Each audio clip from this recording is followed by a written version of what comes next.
Leonardo டா Vinci 500 வருடங்களுக்கு முன்பு வாழ்ந்த ஒரு மகத்தான மர்மமான மனிதர் அப்படின்னே சொல்லலாம். அவருடைய கலைமுகம் நமக்கு தெரியும். அவருடைய மோனாலிசா ஓவியத்திலிருந்து லாஸ்ட் சப்பர் வரை நிறைய ஓவியங்களை பற்றி நம்ம பார்த்துருக்கோம், வீடியோவும் பண்ணியிருக்கிறோம். அதே போல் அவருடைய இன்வென்ஷன்ஸ், அவர் ஒரு இன்ஜினியரும் கூட நிறைய கண்டுபிடிப்புகள் கண்டுபிடிச்சிருக்கிறார். அதை பற்றியுமே டீட்டெயிலாக வீடியோ பார்த்துருக்கிறோம். ஆனால் இன்றைக்கி நம்ம பார்க்க போகிறது என்ன அப்படின்னா, அவருடைய அறியாத இன்னொரு மர்மமான அவருடைய பின்னணி. உண்மையிலேயே டா வின்சி யார்? அவருடைய பிறப்பின் ரகசியம் என்ன? அவருடைய உண்மையான அம்மா யார்? டா வின்சி அப்படின்னே நம்ம ஒரு தனியாக இருக்கிற ஒரு ஆள், அமைதியாக இருப்பார், யார்ட்டையும் பேச மாட்டார், ஒரு இன்ட்ரோவர்ட் மாதிரி ஒரு ஆர்டிஸ்ட் அவர் அப்படின்னு நம்ம நினைக்கிறோம். ஆனால் உண்மை என்னன்னா, டா வின்சி இன்ட்ரோவர்ட்டே இல்லை. அவருடைய உண்மையான சுபாவம் என்ன? நிறைய வரலாற்று ஆய்வாளர்கள் அவர் ஓரினச் சேர்க்கையாளர் அப்படின்னு சொல்றாங்க. அதுக்கான ஆதாரங்கள் இருக்கா? அவர் மீது ஒரு அலிகேஷன் இருந்தது. அந்த அலிகேஷன் என்ன ஆனது? என்ன மாதிரியான குற்றச்சாட்டு அது? டா வின்சி காலத்தில் அவருடைய சக போட்டியாளர்னு சொல்லக்கூடியவர் யார்? அவருக்கும் இவருக்கும் நடந்த உரசல்கள் என்ன? எந்த மன்னருக்கு கீழே டா வின்சி வேலை செய்தார்? அதனால் அவருக்கு ஏற்பட்ட ப்ரெஷர்ஸ் என்ன? இத்தாலியுடைய மறுமலர்ச்சி காலகட்டத்தில் அன்னைக்கு இருந்த சூழ்நிலையில் டா வின்சி எப்படி இருந்தார்? டா வின்சி இருந்த பிறகு அவருடைய படைப்புகள், அவருடைய குறிப்புகள், இதுக்கெல்லாம் என்ன ஆச்சு? அவர் கைப்பட எழுதிய குறிப்புகள் எங்கே போனது?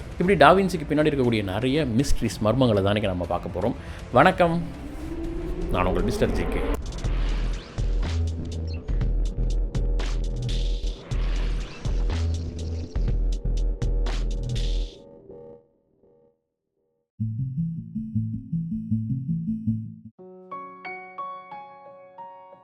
ஆயிரத்தி 452 வருஷம் இட்டாலியில் இருக்கக்கூடிய வின்சிங்கிற இடத்துல லியோனார்டோ டா வின்சி பிறக்கிறார். அவருடைய தந்தை செர்பேரோ அப்படிங்கிறவர் ஒரு பெரிய நோட்டரி, சான்று அதிகாரி, அப்படின்னா அரசால் அங்கீகரிக்கப்பட்ட ஒரு சட்ட வல்லுநர் அப்படின்னு சொல்லலாம். அது மட்டும் இல்லை, அவர் ஒரு அம்பாசிடராக இருந்திருக்காரு, ஒரு சான்சலராக இருந்திருக்காரு, ஒரு பெரிய பதவியில், அரசாங்க பதவி வகித்தவர். டா வின்சியோடைய அம்மா கேட்ரினா. இப்போ செர்பேரோ, கேட்ரினா, இவங்க 2 பேருக்கும் பிறந்தவர் டா வின்சி அப்படின்னு சொல்லப்பட்டாலும் செர்பேரோவை பற்றி நமக்கு நிறைய விவரங்கள் இருக்குது. ஆனால் கேட்ரினான்னு சொல்லக்கூடிய டா வின்சியோடைய அம்மாவை பற்றிய விவரங்கள் நிறையா நம்மக்கிட்ட இல்லை. அங்கங்கே அந்த பேர் தென்படுதே தவிர அவங்க உண்மையிலே யார், எந்த பின்புலத்தை சேர்ந்தவங்க, எந்த நாட்டை சேர்ந்தவங்க அப்படிங்கிற தெளிவான விளக்கம் இல்லை. இன்னும் சொல்லப்போனால் சில வரலாற்று ஆய்வாளர்கள் உண்மையாகவே அவருக்கு தான் பிறந்தாராங்கிற உண்மை கூட தெரியல அப்படின்னு சொல்கிறாங்க. எது எப்படியோ செர்பேரோடைய அங்கீகரிக்கப்பட்ட அந்த மனைவி, முதல் மனைவியோடைய மகன் அவர் இல்லை அப்படிங்கிறது மட்டும் நமக்கு தெரியுது. எதனால் அப்படின்னா, அப்பாவுடைய எந்த ஒரு ப்ரிவிலேஜஸுமே டா வின்சி அடையல. திருமணத்திற்கு வெளியில பிறந்த குழந்தைகள் அப்படின்றதாலே அந்த காலகட்டத்தில் அவங்களுக்கு சில விஷயங்கள்லாம் ஈடுபடலை. அதனாலேயே அவர் ஒரு ஆர்டிஸ்ட், கிராஃப்ட் ஒர்க்ஸ், இன்ஜினியரிங், இந்த மாதிரியான வேலைகளுக்கு அவர் போக ஆரம்பித்தார். இப்போ ஏதோ ஒரு வகையில் ஒரு ரெகுலரான அரசு அலுவலராக இல்லாமல் கலைத்துறையில் இவ்வளோ பெரிய விஷயங்கள் செய்து 500 வருடங்கள் கழிச்சு பேசக்கூடிய ஒரு நபராக அவர் மாறினதுக்கு அவருடைய பிறப்புமே ஒரு காரணமாக இருக்குது இன்டெரக்டாக. அவருடைய பிறப்பு அம்மா மட்டும் மர்மம் கிடையாது, அவரை பற்றிய பர்சனல் கேரக்டர்ஸே நிறைய இங்கே மர்மங்கள் இருக்குது, நிறைய மித்ஸ் இருக்குது.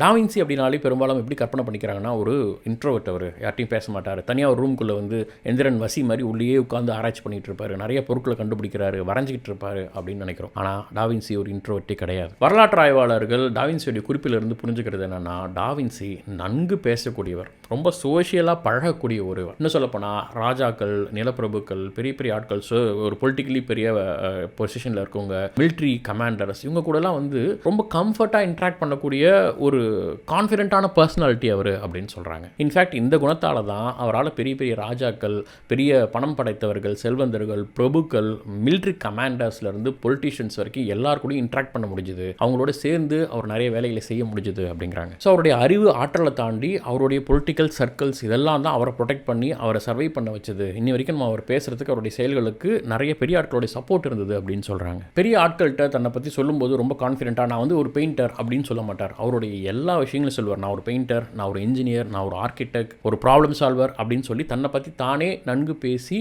அந்த வாய்ப்புகளை தேடிக்கொண்டார் அப்படின்னு குறிப்புகள் சொல்லுது. டா வின்சி வாழ்ந்த காலகட்டம் அப்படிங்கிறது ரெனேசான்ஸ் இத்தாலி, ஒரு மறுமலர்ச்சி காலத்தில் இருந்தது. ஸோ மறுமலர்ச்சி காலத்தில் இத்தாலி பார்த்தீங்கன்னா அந்த 14ஆம் நூற்றாண்டுலேருந்து 17ஆம் நூற்றாண்டு தான் அந்த மறுமலர்ச்சி காலம்னுவாங்க. நிறைய மாற்றங்கள் நிகழ்ந்தது, கலைத்துறையில் இருக்கட்டும், நிறைய விஷயங்கள் மாற்றம் நடந்த அந்த காலகட்டத்தில் இன்னைக்கு பார்க்குற மாதிரியான இத்தாலி இல்லை. யூனிஃபைடு இத்தாலியா இல்லாமல் நிறைய பிரிஞ்சிருந்தது, தனித்தனி பொலிட்டிக்கல் பவர்ஸ் இருந்தது. Florence, Milan, Venice, Naples, papal states அப்படின்னு சொல்லி எல்லாம் தனித்தனியாக பிரிஞ்சிருந்தது. இது மட்டும் இல்லாமல் பிரான்ஸ் மாதிரியான ஃபாரின் பவர்ஸும் அப்பப்போ தலையிட்டு பிரச்சனை பண்ணிட்டு இருந்தாங்க. அப்போ அந்த காலகட்டத்தில் போராக இருக்கட்டும், இன்வேஷன்ஸ், நாடு பிடிக்கிறதா இருக்கட்டும், இந்த பொலிட்டிக்கல் அலைன்ஸ்லாம் நிறைய மாறிக்கிட்டே இருக்கும், நிறைய பொலிட்டிக்கல் கான்ஸ்பிரசிஸ், பிரச்சனைகள் அப்படிங்கிறது தொடர்ந்து நடந்துகிட்டு இருந்த அந்த காலகட்டம். இதனால இத்தாலியில் டா வின்சி ஒரு இடத்துல வாழல, அப்பப்போ அவருடைய இடம் மாறிட்டே இருந்தது. இதுக்கு காரணம் அவருடைய கிரியேட்டிவ் மட்டும் கிடையாது, அன்னைக்கு இருந்த கால சூழ்நிலையும் தான். இப்போ அவர் ஒரு அரசாட்சி கீழே இருப்பார், அந்த அரசாட்சி பொலிட்டிக்கல் ப்ராப்ளத்தால் கொலாப்ஸ் ஆகிடும், அப்போ அவர் வேறு இடத்துக்கு போவார். இப்படி நிறைய விஷயங்கள் நடந்தது. நார்தன் இட்டாலியில் இருக்கக்கூடிய மில்லன் அப்படிங்கிற நகரத்தில் அவர் வாழும்போது பார்த்தீங்கன்னா லூடோவிகா ஸ்ஃபோர்ஸா அப்படின்னு சொல்லக்கூடிய ஒரு மன்னருக்கு கீழே தான், அவருடைய ஆட்சிகளில் தான் இவர் இருக்கார். ஸ்ஃபோர்ஸா அதனால் வந்து ஒரு ஆர்ட் லவர் தான். ஆனாலும் தன் வாழ்நாளை வந்து எப்படியாவது ரிஜிஸ்டர் பண்ணணும் அப்படின்னும் போது டாவின்சி மாதிரி ஆட்களை பயன்படுத்திக்கிட்டு அவர் என்னென்ன செஞ்சார் அப்படின்னா, அவரை பற்றி நிறைய ஆர்ட்டு, ஆர்கிடெக்ட்ஸ், மான்மெண்ட்ஸ் அப்படின்னு சொல்லக்கூடிய நிறைய நினைவு சின்னங்களை எழுப்பினார். நிறைய மிலிட்ரி டெக்னாலஜி, மக்கள்கிட்ட வந்து நிறைய பப்ளிக் ஈவெண்ட்ஸ் அப்படின்னு சொல்லி நிறைய விஷயங்களை அவர் செஞ்சார். இதெல்லாம் செய்யறதுக்கு சரியான ஆள் லியோனார்டோ டாவின்சி தான் அப்படின்னு அவர் சூஸ் பண்ணார். ஏன்னா டாவின்சி தான் வந்து ஒரு ஆர்டிஸ்ட், ஒரு இன்ஜினியர், ஒரு ஆர்கிடெக்ட், ஒரு ஈவெண்ட் டிசைனர், ஒரு மிலிட்ரி கன்சல்டன்ட் இப்படின்னு பன்முகத்தன்மை கொண்டவர் அப்படிங்கிறதால அவர் பயன்படுத்திக்கிட்டாரு. ஸ்வர்சாவுடைய விருப்பத்திற்கு இணங்க டாவின்சி நிறைய ஆர்ட் ஒர்க்ஸ்லேருந்து ஆர்கிடெக்ட் வரைக்கும் செஞ்சு முடிச்சிடுறார். இதெல்லாம் முடிஞ்ச காலகட்டத்தில் 1499 பிரெஞ்சு படைகள் வந்து உள்ள ஊடுருவுது. இவங்க வாழ்ற அந்த மில்லன் நகரத்துக்குள்ள ஊடுருவின பிறகு ஸ்வர்சாவுடைய ஒட்டுமொத்த அந்த ராஜ்யமும் வந்து கொலாப்ஸ் ஆகுது. ஸ்வர்சா அவருடைய பவரை வந்து கம்ப்ளீட்டாக இழக்கிறாரு. இதனால் டாவின்சிக்கு இருந்த ஒரு பொலிட்டிக்கல் சப்போர்ட் அப்படிங்கிறது உடஞ்சி போகுது. யோசிச்சு பாருங்கள், ஒரு ஆர்டிஸ்ட்டுக்கு பணம், பொருள், இந்த மாதிரியான பொலிட்டிக்கல் சப்போர்ட் இதெல்லாம் தேவை. அது இருந்தால் தான் இன்றைக்கும் காலம் கடந்து ஒரு பொருளை ஒரு ஆர்கிடெக்டை பேசுகிறோன்னா அதுக்கான காசு எங்கே? அப்போ எவ்வளோ பெரிய கலைஞனாக இருந்தாலும் அவனுக்கான ஒரு பொருளாதார சப்போர்ட், ஒரு பொலிட்டிக்கல் சப்போர்ட் அப்படிங்கிறது தேவைப்படுது. யோசிச்சு பாருங்கள், டாவின்சிக்கு அப்படி ஒரு சப்போர்ட் கிடைக்கலன்னா பெரிய பெரிய ஆர்கிடெக்ட்ஸ் அவர் பண்ணியிருக்க முடியாது. அதுக்கான செலவினங்களை யார் செய்வா? ஸோ அப்படிப்பட்ட ஒரு சப்போர்ட் அவர்கிட்ட இல்லைன்னொன்னே அடுத்து என்ன நடக்குது? 1502 அவர் அடுத்து ஒரு மிகப்பெரிய மன்னருக்கு கீழே வேலை செய்கிறார். அவர் தான் செசரி பார்ஜியா, வரலாற்றில் மிக முக்கியமான ஒரு மன்னர். அவர் வந்து ஒரு பெரிய மிலிட்ரி கமாண்டர், பொலிட்டிக்கலி ரூத்லெஸ், இரக்கமற்றவர், 6ஆம் போப் அலெக்சாண்டருடைய மகன் அவர். இப்போ டாவின்சி போர்ஜியாவுடைய ஆட்சி கீழே வராரு. இதுக்கு முன்னாடி மிலனில் இருந்தார் இல்லையா, நார்தன் இட்டாலியில் இருந்தார். இப்போ இது வந்து சென்ட்ரல் இட்டாலி, ரோம் கட்டுப்பாட்டு அந்த ரீஜனுக்கு கீழே இருக்குது. இந்த ஊரில், இந்த நகரத்தில் இருக்கக்கூடிய அமைப்புகள்லாம் இவருக்கு பார்க்கறதுக்கு ஒரு வாய்ப்பு கிடைக்குது. ஒரு கலைஞனா என்ன பண்ணுவார்?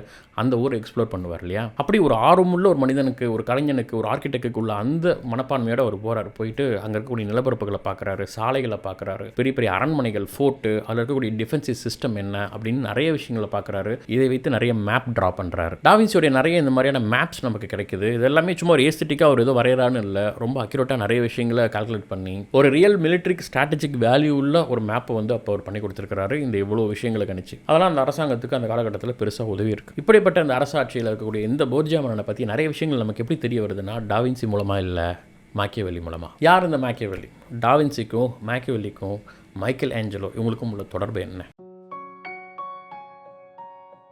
டாவின்சியோடைய சமகாலத்தில் வாழ்ந்தவர்கள் தான் நிக்கோலோ மேக்கியவெல்லி, மைக்கேல் ஏஞ்சலோ, இந்த மாதிரி ஆட்கள் தான். இவங்களை பற்றி ஒன்று ஒன்றா பார்க்கலாம். முதல்ல நிக்கோலோ மேக்கியவெல்லி இட்டாலியோடைய ரொம்ப ஃபேமஸான ஒரு பொலிட்டிக்கல் திங்கர், ஒரு டிப்ளமேட்டிக் சொல்லுவாங்களா, ராஜதந்திரி. அவர் 1513 த பிரின்ஸ் அப்படிங்கிற ஒரு புத்தகம் அவர் எழுதியிருக்கார், ரொம்ப ஃபேமஸானது. அதில் வந்து இந்த ரூலர்ஸ் அவங்க வந்து எப்படி கெயின் பண்ணுறாங்க, அவங்க பொலிட்டிக்கல் பவர் எப்படியும் தக்க வச்சிருக்காங்க அப்படின்றத பற்றி நிறைய எழுதியிருப்பார். இந்த ஆள் ஒரு மேக்கியவெல்லியன் அப்படின்னு சொல்கிற அளவுக்கு அந்த மேக்கியவெல்லியன்கிற டேர்மே வந்து ஒரு ராஜதந்திரி, ஒரு ரூத்லெஸ்ஸான ஒரு பொலிட்டிக்கல் வியூ உள்ளவன் அப்படின்னு சொல்கிறதுக்காகவே குறிக்கிற அளவுக்கு ஒரு பவர்ஃபுல்லான ஒரு ஆள். எனக்கு இந்த பேரை கேட்டோன்னே என்ன ஞாபகம் வரும் அப்படின்னா, கபிலன் வைரமுத்து அவர்கள் எழுதின ஆகோல் அப்படிங்கிற ஒரு சிறந்த சைஃபை புத்தகம். அதை வந்து கண்டிப்பாக எல்லாரும் படிக்கணும். 3 பகுதிகள், 3 புத்தகமாக இருக்கும் அந்த ஆகோல் தொகுப்பு. அதில் 2வது புத்தகத்தின் பேர் வந்து மாக்கியவெல்லி காப்பியம். அந்த மாக்கியவெல்லி அப்படிங்கிற பேர் வந்து இதில் இருந்து அவர் இன்ஸ்பயர் ஆகி எடுத்திருப்பாரு. இதில் இருக்க நிறைய அந்த கேரக்டர்ஸ் வந்து அதில் இருக்கும். சைஃபை ஆர்வலர்கள், புத்தகம் படிக்கும் ஆர்வம் கொண்டவர்கள் கண்டிப்பாக படிக்க வேண்டிய ஒரு புத்தகம் ஆகோல். இந்த புத்தகத்தை பற்றி, இதில் இருக்க கதையை பற்றி, இதில் இருக்கக்கூடிய சைஃபை விஷயங்களை பற்றி உங்களுக்கு வீடியோ வேணும்னா கமெண்ட்டில் சொல்லுங்கள். கண்டிப்பாக அதை பற்றி டீட்டெயிலாக ஒரு வீடியோ போடலாம். லியோனார்டோ டாவின்சியும் மாக்கியவெல்லியும் ஒரே காலகட்டத்தில் வாழ்ந்தவங்க அப்படிங்கிறத தாண்டி அவங்களோட ஒர்க்ஸும் வந்து கிராஸ் ஓவர் ஆச்சு. அப்பப்போ இவங்க 2 பேர் சேர்ந்து சில ப்ராஜெக்டில் ஒர்க் பண்ணுற நிலைமையெல்லாம் வந்தது. இவங்க 2 பேருக்குமே ஃப்ளோரன்ஸ் பொலிட்டிக்கல் சிஸ்டத்தோடைய தொடர்பு இருந்தது. போர்ஜியா மன்னருடைய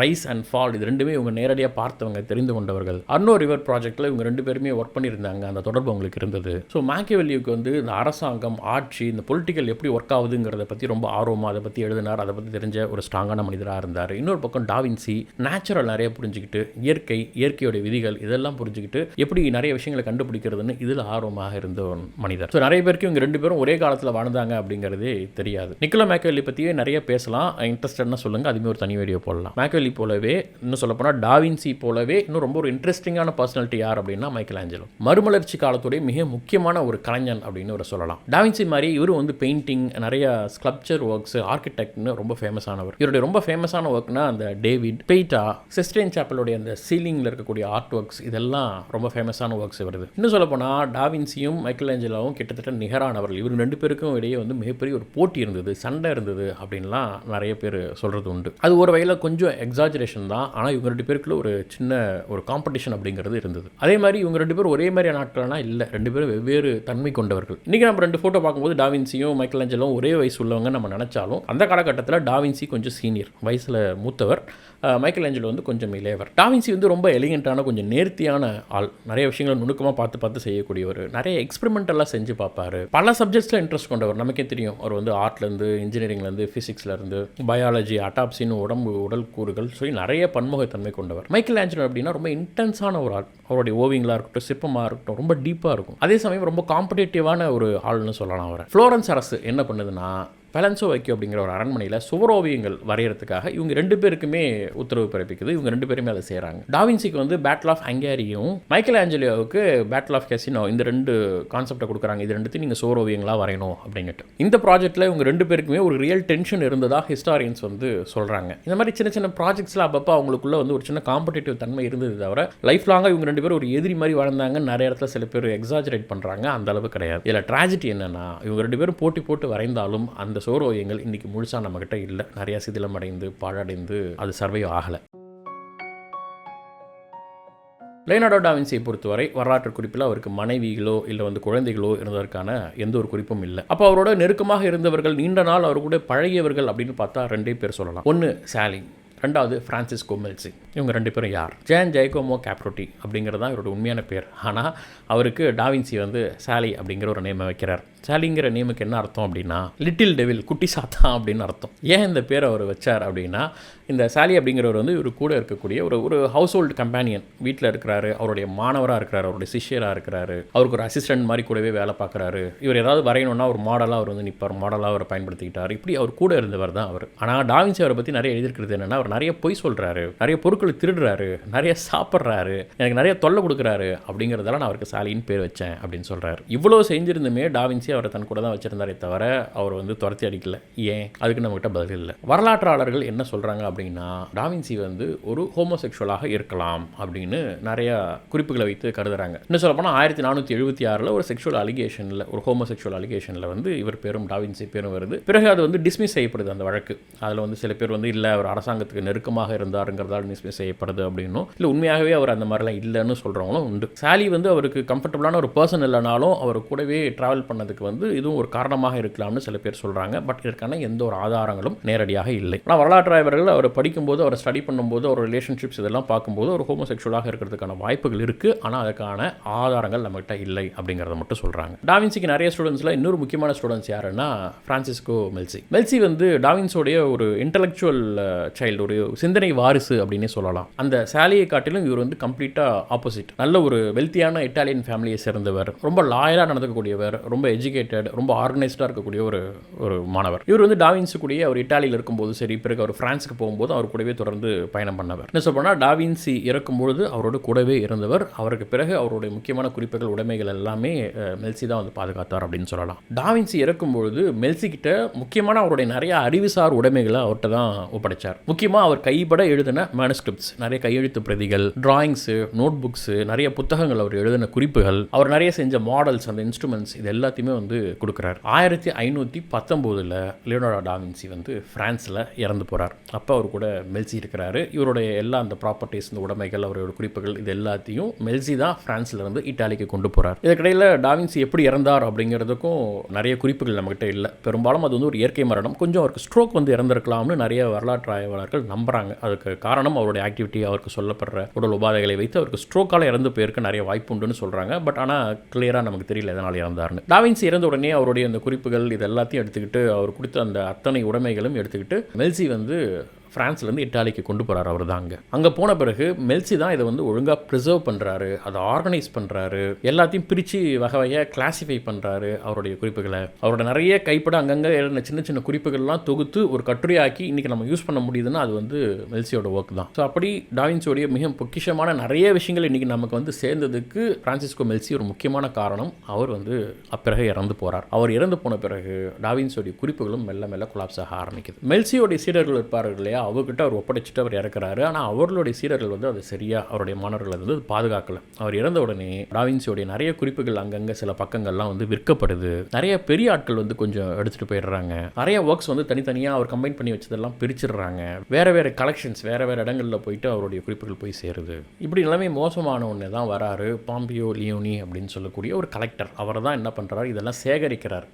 டாவின்சியோடைய எங்கெங்கெல்லாம் பிரிஞ்சு போச்சோ முடிஞ்ச வரை அதை எல்லாத்தையும் கலெக்ட் பண்ணி ஒன்று சேர்க்க முயற்சி முயற்சி பண்ணுறாரு. நிறைய பேஜஸை நிறைய குறிப்புகளை வந்து லியோனி வந்து திரும்ப காப்பாற்றுறாரு. காப்பாற்றின அவர் பண்ண ஒரு சின்ன தப்பு என்னென்னா அதை ஆர்கனைஸ் பண்ணுறேன்னு நிறைய குழப்பிட்டார். நிறைய பேஜஸை கட் பண்ணார், நிறைய ரீபவுண்ட் பண்ணார், பேஜஸை நிறைய ரீஆர்டர் பண்ணார், சாப்டரை பிரித்து இவரு புது சாப்டரில் ஆர்கனைஸ் பண்ணார், ஆல்பமாகவே புது ஆல்பமாக ரீபவுண்ட் பண்ணுறாரு. ஸோ ஆக லியோனி வந்து நிறைய ப்ரொடெக்ட் பண்ணார், காப்பாற்றினார். அதே சமயம் நிறைய ரீஆர்கனைஸ் பண்ணி கொஞ்சம் அந்த கான்டெக்ட்ஸை மாற்றி விட்டுட்டாரு அப்படின்னு ஒரு விமர்சனம் உண்டு. மேட்ரிட் கோடிசிஸ் அப்படின்னு சொல்லுவாங்க. இது என்னென்னா 2 புத்தகங்கள், கோடெக்ஸ் மேட்ரிட் 1, கோடெக்ஸ் மேட்ரிட் 2. இது 2 தான் ஒரிஜினலாக டாவின்சியோடைய எல்லா ஒர்க்ஸையும் கலெக்ட் பண்ண ஒரு தொகுப்பு அப்படின்னு சொல்லலாம். இது வந்து ஸ்பெயினில் வச்சிருக்காங்க. டாவின்சியோடைய சர்வைவான 2 புத்தகங்கள் அப்படின்னா இந்த கலெக்ஷன்ஸ் தான். இது எல்லாமே டாவின்சியோட ஒரு புத்தகமும் அந்த மாதிரி கிடையாது. நிறைய செப்பரேட் ஷீட்ஸு, நோட்ஸ்லேருந்து கட்டுரையாக உருவாக்குனது, கட்டுரையிலேருந்து இந்த மாதிரி கான்டாக்ட்ஸாக புக்ஸாக மாற்றினது அப்படின்னு சொல்லி அதெல்லாம் கலெக்ட் பண்ணி ஒரு ஆல்பம் மாதிரி ரெடி பண்ணது. இது பல பேர் கையில் மாறி மாறி பல நூற்றாண்டுகள்லாம் மாறி வந்துச்சு அப்படின்னு சொல்கிறாங்க. 400, 1400, 1500 இல்லையா, 600, 700, இன்ஃபேக்ட் 7ஆம் நூற்றாண்டில் கூட நிறைய குறிப்புகள் வந்து அங்கங்கேருந்து கண்டுபிடிச்சாங்க. அதெல்லாம் வந்து சீக்ரெட் வேலட்டில் இல்லை, லைப்ரரியில் நார்மலாக கிடந்திருக்கு. ஏதோ சாதாரண புக்குன்னு நினச்சிருக்காங்க. அதெல்லாம் பார்த்தா டாவின்சியோட ஒர்க்காக இருந்திருக்கு. ஸோ அதன் பிறகு இப்படி நிறைய விஷயங்களை தொகுத்து எடுக்கும்போது தான் நிறைய மிஸ் ஆயிடுச்சு அப்படிங்கிறது அவங்களுக்கு தெரிய வருது. இப்போ எல்லாத்தையும் கலெக்ட் பண்ணி பார்க்கும்போது ஹிஸ்டாரியன்ஸ்க்கு நிறைய விஷயம் புரியல. இந்த பேஜஸோடைய ஒரிஜினல் ஆர்டர் இந்த பேஜுக்கு அடுத்து இந்த பேஜ் தான் வரணுமா, குழப்பமாக இருக்கே அப்படிங்கிற மாதிரி. எந்த டிராயிங்க்கு எந்த நோட்ஸ், ஆக்சுவலாக அவரோட நோட்ஸே நிறைய ரிவர்ஸில் தான் எழுதியிருப்பார். நிறைய பேர் புரிஞ்சுக்கக்கூடாது அப்படிங்கிறதுக்காக ஏற்கனவே அது குழப்பம். அதில் வேற அவரோட கையெழுத்து எந்த படத்துக்கு எந்த விளக்கம் அப்படிங்கிறதே அவங்களால புரிஞ்சிக்க முடியல.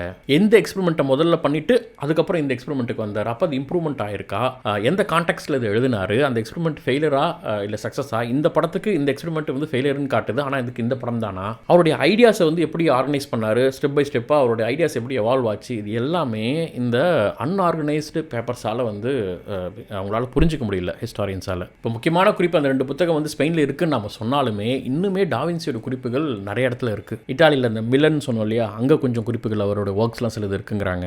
லண்டனில் கொஞ்சம், பாரிஸில் கொஞ்சம், ஸ்பெயினில் மேட்ரிட் அப்படிங்கிற இடத்துல, இட்டாலியில் வந்து பார்த்தீங்கன்னா டொரின் அப்படிங்கிற இடத்துலன்னு நிறைய இடத்துல அவரோட குறிப்புகள் வந்து பிரிஞ்சு இருக்குது. சிலதெல்லாம் வந்து ராயல் கலெக்ஷன்ஸ் மாதிரியான இடங்களில் டாவின்சியோட இது அப்படின்னு வைக்கப்பட்டிருக்கு. சிலதெல்லாம் வந்து ப்ரைவேட் கலெக்டர்ஸ் வந்து வாங்கி வச்சுப்பாங்க. அதெல்லாம் வந்து சீக்கிரட்டாக நமக்கு தெரியாது யார் யார்கிட்ட என்ன இருக்குது அப்படின்னு. நிறைய இடங்களில் அவருடைய ஒர்க்ஸ் வந்து நமக்கு ஒரு 20% தான் கிடச்சிருக்கு, 50% தான் கிடச்சிருக்கு, 70% தான் கிடச்சிருக்குன்னு சொல்கிறாங்களே தவிர அதுக்கான அஃபிஷியல் ரெக்கார்டு எதுவுமே நம்மகிட்ட கிடையாது. ஏன்னா டாவின்சி வந்து கேட்டலாகாக பண்ணலை. அவருடைய மொத்த ஒர்க்ஸ் வந்து இவ்வளோ இருக்குது அப்படின்னு அவர் குறிப்பிருந்தால் தானே நமக்கு எவ்வளோ கிடைச்சிருக்கு கிடைக்கலன்னு தெரியும். அந்த மாதிரி எந்த ஒரு கேட்டலாகும் இல்லாததால் அவர் எவ்வளோ எழுதினார், எவ்வளோ வந்து எக்ஸ்பெரிமெண்ட் பண்ணார், எவ்வளோ நமக்கு கிடைச்சிருக்குங்கிற எந்த டீட்டெயிலுமே இல்லை. ஆனால் உண்மை என்னன்னா எல்லாமே இல்லை, அங்கங்கே நிறைய சதறி இருக்குது, நிறைய பேர் வாங்கிட்டாங்க. ஏன்னா பல நூற்றாண்டுகள் ஆயிடுச்சு. 14ஆவது நூற்றாண்டுலேருந்து 20ஆம் நூற்றாண்டு வரைக்கும் அவருடைய குறிப்புகள் மாறி மாறி நிறைய பேர்கிட்ட போயிட்டு வந்திருக்கு. அதில் எவ்வளோ இருக்குன்னே நமக்கு தெரியல. அதெல்லாம் நமக்கு ஒரு வேலை கிடைச்சா அவருடைய சயின்ஸ், அவருடைய ஐடியாஸ், அன்ஃபினிஷ்டான சில ஒர்க்ஸாக இருக்கட்டும், அவருடைய பர்சனல் லைஃப்னு நிறைய விஷயங்கள் நமக்கு தெரிய வந்திருக்கும். டாவின்சி லைஃப்பில் ஒரு முக்கியமான ஒரு ட்ராஜடி அப்படின்னா அவருடைய பர்சனல் லைஃபோ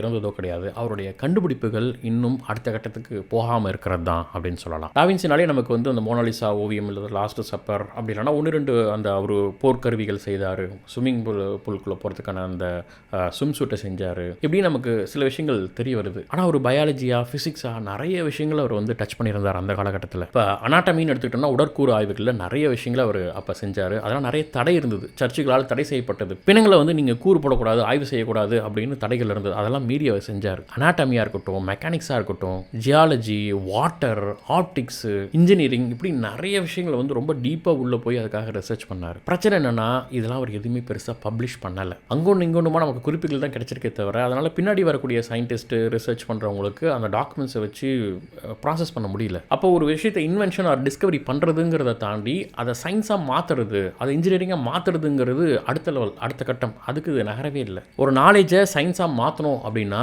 அதுக்கான ஒரு கம்யூனிகேஷன் வேணும், கரெக்டாக அதை டாக்குமெண்ட் பண்ணணும், மற்றவங்க வந்து அதை டெஸ்ட் பண்ணணும், டெஸ்ட் பண்ணி அதை கிரிட்டிசைஸ் பண்ணணும், அப்புறம் அதுக்கப்புறம் டெவலப் பண்ணணும். இந்த ப்ராசஸ் எதுவுமே போகலை. அவர் வந்து ஒரு சயின்டிஃபிக் ஜீனியஸாக இருந்தார், பட் ஒரு சயின்டிஃபிக் கம்யூனிட்டிக்குள்ளே அவர் இல்லை. இன்னும் சொல்லப்போனால் சயின்டிஃபிக் ஆப்போசிட்டாக ஒரு கம்யூனிட்டிக்குள்ளே மாட்டிக்கிட்டதால் அவரோட ஒர்க்ஸ் எல்லாம் எஸ்டாப்ளிஷ் பண்ணுறதுக்கோ அதை பற்றி பெருசாக அந்த காலகட்டத்தில் பேசுகிறதுக்கோ ஆட்கள் இல்லை. இன்றைக்கி மாடர்ன் சயின்டிஸ்ட் என்ன பண்ணுறாங்கன்னா டாவின்சியோட ஒர்க்ஸ்லாம் எடுத்து ப்ராசஸ் பண்ணி அதிலிருந்து இன்னும் நிறைய ஆய்வுகள் நடந்துகிட்டு இருக்கு அவருடைய ஒர்க்ஸில் எடுத்து. மாடர்ன் ரிசர்ச்சில் என்ன பண்ணுறாங்கன்னா ஒரு ஓவியங்கள்லேருந்து இன்ஃப்ராரெட் இமேஜிங் எடுக்க பார்க்குறாங்க, எக்ஸ்ரேஸ் எடுக்கிறாங்க, பிக்மெண்ட் அனாலிசிஸ் அப்படின்னு பண்ணுறாங்க, ஹேண்ட் ரைட்டிங் அனாலிசிஸ், பேப்பரில் வந்து அந்த வாட்டர் மார்க் ஸ்டடி பண்ணுறாங்க, ஃபிங்கர் பிரிண்ட் ஸ்டடி அப்படின்னு பண்ணுறாங்க, ஜெனட்டிக் டிஎன்ஏ ரிசர்ச் நடக்குது, டிஜிட்டல் ரீகன்ஸ்ட்ரக்ஷன் பண்ணுறாங்க அவருடைய ஒர்க்ஸை. இன்றைக்கும் அந்த சால்வடார் முண்டி அப்படின்னு சொல்லக்கூடிய அந்த ஓவியங்களுக்கு பின்னாடி பெரிய கான்ஸ்பிரசி, நிறைய டிபேட் இருக்குது. அது முழுசாகவே அவர் தான் பெயிண்ட் பண்ணாரா, இல்லை அவருக்கு பிறகு வந்து ஸ்டூடெண்ட்ஸ் பண்ணாங்களா, இல்லை பார்ஷியலாக அவரோட ஒர்க் அதில் இருந்ததா, இல்லை அதுக்கு மேலே ரீபெயிண்ட் பண்ணாங்களா? ஏன்னா இந்த ரிசர்ச்க்கெலாம் பின்னாடி பெரிய பணம் இருக்கிறது, ஒரு ப்ரெஸ்டீஜ் இருக்கிறது, ஒரு மியூசியம் பாலிடிக்ஸ் உள்ளே இருக்குது. ஸோ அதனால் இன்றைக்கும் டாவின்சி அப்படிங்கிறவர் வந்து ஒரு மிஸ்ட்ரி தான். ஸோ கடைசி 500 ஆண்டுகளாகவே டாவின்சி அப்படிங்கிறவர் நமக்கு இன்னும் புதிராக தான் இருக்கிறார். அவர் யார், அவருடைய அம்மா யார், அவர் கூட இருந்தவர்களோட அவருடைய ரிலேஷன்ஷிப் என்ன, அவருடைய பர்சனல் லைஃப் என்ன, அவரோட மொத்தம் எத்தனை குறிப்புகள் எழுதினார், எத்தனை குறிப்புகள் நமக்கு கிடைச்சிருக்கு, இன்னும் கிடைக்காததெல்லாம் யார் யார்கிட்ட எங்கே இருக்குது, அவருடைய பல ஃபேமஸான பெயிண்டிங் இருக்குது. ஒவ்வொரு பெயிண்டிங்கு பின்னாடி ஒரு கதை இருக்கும் இல்லையா, அப்படி ஒவ்வொரு பெயிண்டிங்கும் சொல்லக்கூடிய விஷயங்கள் என்ன, அதெல்லாம் உண்மையாக அவர் தான் வரைந்தாரா, இல்லை அவரோடு யார் இருந்தார், யார் அவர் மாடலாக வச்சுட்டு வரைஞ்சார், அவரையே ஒரு சில படங்களில் வரைஞ்சிருக்கிறாரா? டாவின்சியை பற்றி ஒரு 1000 பக்கம் இருக்குன்னா வெறும் ஒரு 100 பக்கத்தை வச்சுக்கிட்டே அந்த இமேஜின் உடைந்து போன பிம்பங்களை வைத்துக்கொண்டே நம்ம வந்து டாவின்சி இப்படிப்பட்டவர் தான் அப்படின்னு நம்ம கணிக்கிறோமா? 500 வருடங்களாகியும் இன்னும் முழுமையாக ரீகன்ஸ்ட்ரக்ட் பண்ண முடியாத ஒரு மர்ம மனிதராகவே இருக்கிறார் லியோனார்டோ டாவின்சி. டாவின்சி அவர்களுடைய ஓவியங்கள், கண்டுபிடிப்புகள், அதுக்கு பின்னாடி இருக்கக்கூடிய சயின்ஸ் பற்றி மட்டுமே தனியாக ஒரு வீடியோ போடலாம். விருப்பம் இருக்கவங்க கமெண்ட்டில் சொல்லுங்கள், கண்டிப்பாக அதை முயற்சி பண்ணலாம். வீடியோவை இது வரைக்கும் பார்த்து கடைசியில் இருக்கவங்களுக்காக மட்டும் ஒரு செய்தி, நாம் வந்து ஒரு சின்ன மீட்டப் வந்து அரேஞ்ச் பண்ணலாம் அப்படின்னு. அதுவும் எனக்கு ஒரு 20-30 பேர் இருந்தால் போதும், ரொம்ப அதிக கூட்டம் வேண்டாம். பர்சனலாக நான் அடிக்கடி பேசுகிறது நம்மளுடைய வாட்ஸ்அப் சேனலில், அங்கே அதை பற்றி அப்டேட்ஸ் வரும். உங்களுக்கு வேணும்னா நீங்கள் அங்கே ஃபாலோ பண்ணிக்கோங்க. இன்னும் நிறைய சுவாரஸ்யமான விஷயங்கள் தெரிஞ்சுக்க வேண்டியது இருக்குது. தொடர்ந்து இணைந்திருங்கள். Mister G. கேடன். நன்றி.